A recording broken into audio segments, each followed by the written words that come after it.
Hey there, it's JVL. On Sunday, July 21st, 2024, Joe Biden did something that no American president has done in a long time. He announced that he was going to withdraw from his renomination campaign. And I got to say, I am not surprised in the least bit, because I have been saying for a long time that Joe Biden is our greatest living president. Let me lay this out for you. At the top of your Wikipedia page as president, you get two things. That's it, two things. Most presidents actually don't get anything. Most presidents get totally forgotten by history. But at most, you get one, maybe two things. Here's the top of Joe Biden's Wikipedia page. America had an authoritarian attempt for the first time in its history, and Joe Biden stepped forward and beat that attempt back. That's thing the first. That's thing number one. Number two, when that authoritarian attempt was ongoing, and Joe Biden realized that he couldn't beat it a second time, he stepped away to let somebody else do it. This is an extraordinary turn of events, and I worry that people don't appreciate it for how big it is, because this isn't a thing that happens. Presidents don't say, no, I don't want any more power anymore. And what Joe Biden did is an extraordinary moment of wisdom, of grace, and of patriotism. And what's really funny and really interesting about all this is that if you followed Joe Biden's career, I don't think you would have expected this. Let's wind back the clock. Joe Biden gets elected to the Senate in 1973. The youngest new face in the U.S. Senate next year will be that of Democrat Joseph Biden of Delaware.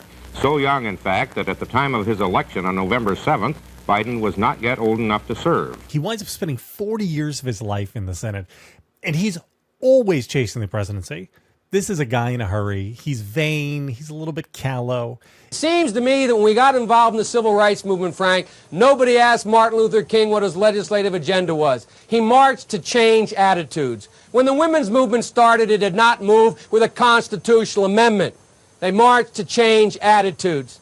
And this party better understand full well that it's about time we change our attitude and we begin to change the attitudes of Americans about what their responsibilities are to the poor, about what their responsibilities are to other people, and about what our responsibility in the world is. And that requires changing attitudes. But life visits a series of things on him. He loses his wife, his first wife, in a tragic car accident along with one of his children. He winds up getting remarried. He has other kids. One of his sons winds up dying very prematurely with a rare form of cancer. And Joe Biden, he seems like he's just this hail fellow, well met. He's incredibly popular in the Senate. The people around him really, really like him. But he's just this very affable Irish politician out of central casting. And you feel like he's at the end of his journey until 2008 when Barack Obama taps him as his vice president. Now, at this point, this feels like it's the capstone of his career, right? Joe Biden, he had this nice career. He was a good guy. People liked him, but this is the new generation with Barack Obama. And, you know, this is like a little lagniappe on top of it for Joe. Then he goes away because, you know, his time has passed.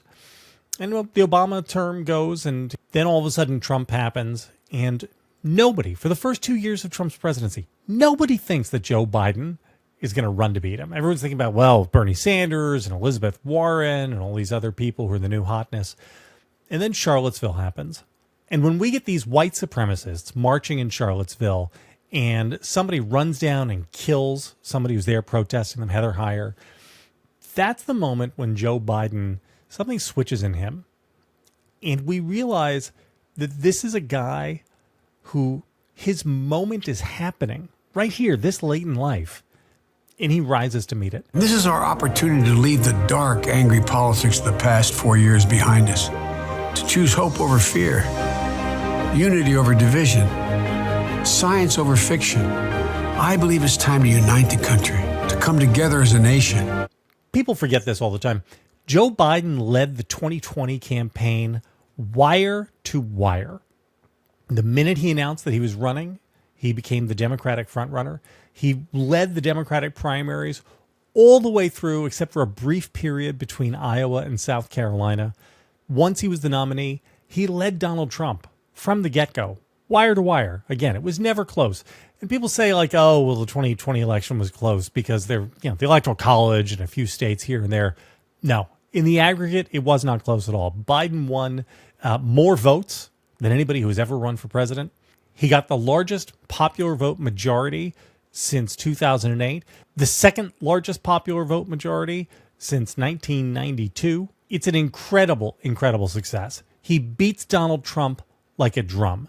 Now, Joe Biden goes and he has this very successful administration, right? He has a very narrow majority in Congress. He passes a bunch of meaningful legislation, some of it very significant, some of it with very large bipartisan majorities. And he handles the Russian invasion of Ukraine.